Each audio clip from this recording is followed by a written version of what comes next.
Bismillahirrahmanirrahim. Assalamualaikum warahmatullahi wabarakatuh. Selamat pagi anak-anak sekalian.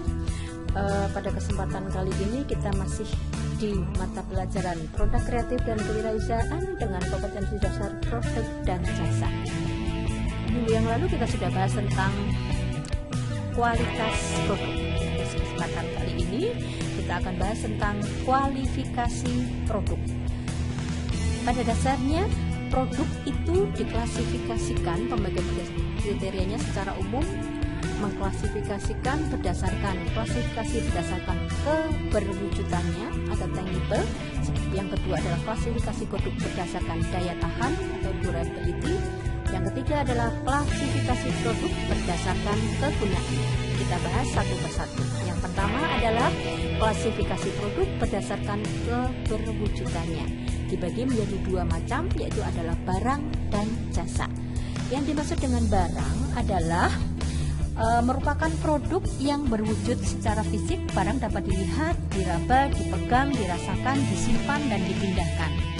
Produk dalam wujud barang bersifat memanjakan mata, bisa menarik perhatian. Sedangkan ada yang bisa memberikan contoh barang, berarti pulpen, kemudian baju, tas, itu adalah barang. Yang kedua adalah jasa. Jasa merupakan produk yang tidak memiliki bentuk atau abstrak, yang berupa kegiatan atau aktivitas yang bermanfaat dan dapat memenuhi kebutuhan konsumen.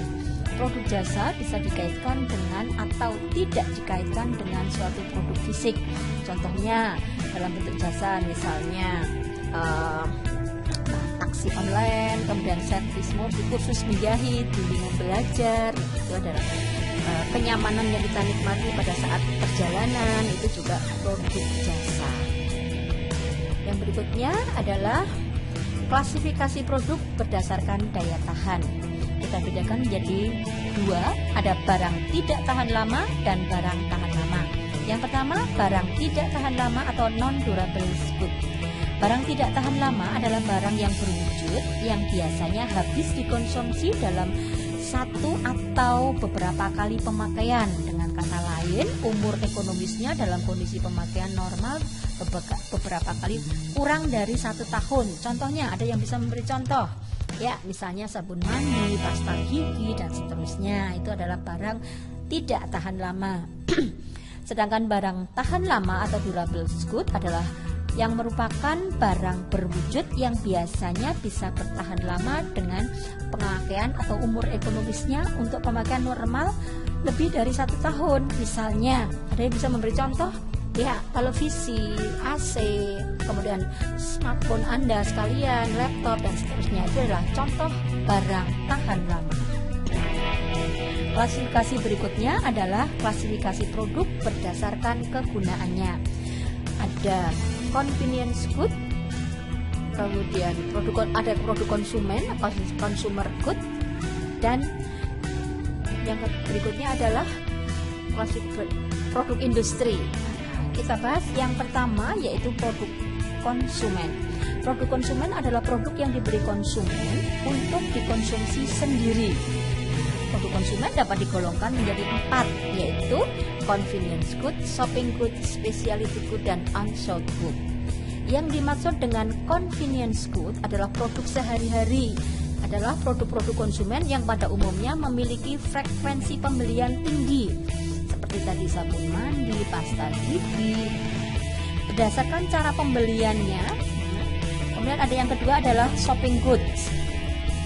Shopping goods adalah produk konsumen yang pembeliannya dipilih atau dibandingkan antara berbagai alternatif produk yang tersedia.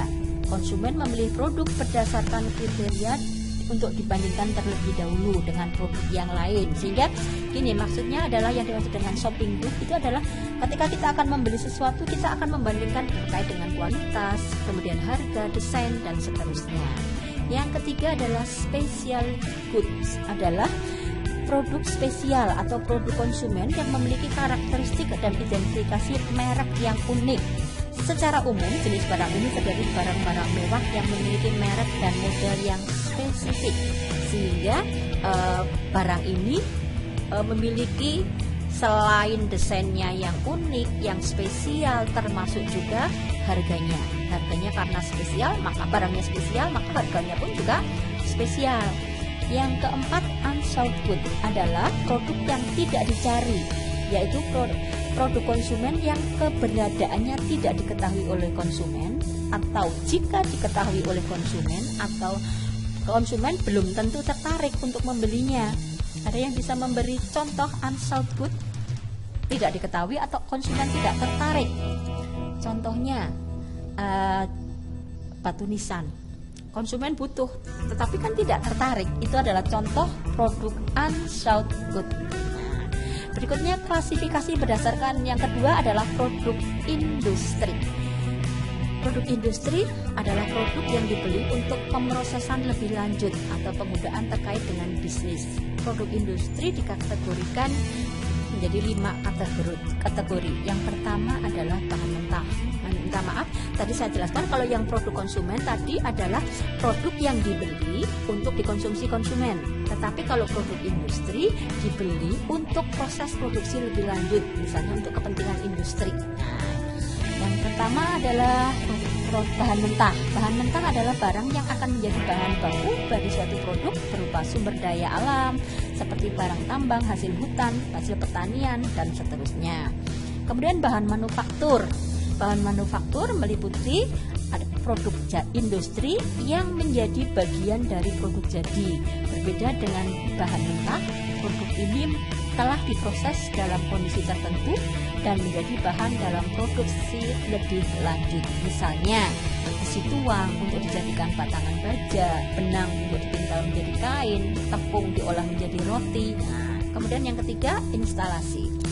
Instalasi adalah produk perusahaan yang dibuat tahan lama, berharga mahal, merupakan sarana utama bagi perusahaan pengguna. Misalnya, bangunan, pabrik, mesin diesel, kereta api, bus untuk perusahaan transportasi, dan pesawat terbang untuk penerbangan komersial. Yang keempat, perlengkapan operasi adalah digunakan dalam operasi produksi sebuah perusahaan, namun tidak berpengaruh secara signifikan pada skala operasi. Perlengkapan operasi ini tidak menjadi bagian nyata dari produk jadi. Yang kelima adalah alat bantu. Alat bantu tergolong convenience product pada sektor perusahaan. Alat bantu berumur pendek berupa produk harga murah dan dapat diperoleh dengan mudah. Barang ini digunakan untuk operasi perusahaan tetapi tidak menjadi bagian dari produk jadi. Jadi sebagai alat bantu atau alat pelengkap proses produksi. Pada kesempatan kali ini materinya sampai di sini. Silahkan untuk nanti absen dan mengerjakan tugas. Terima kasih atas perhatiannya. Saya akhiri. Wassalamualaikum warahmatullahi wabarakatuh.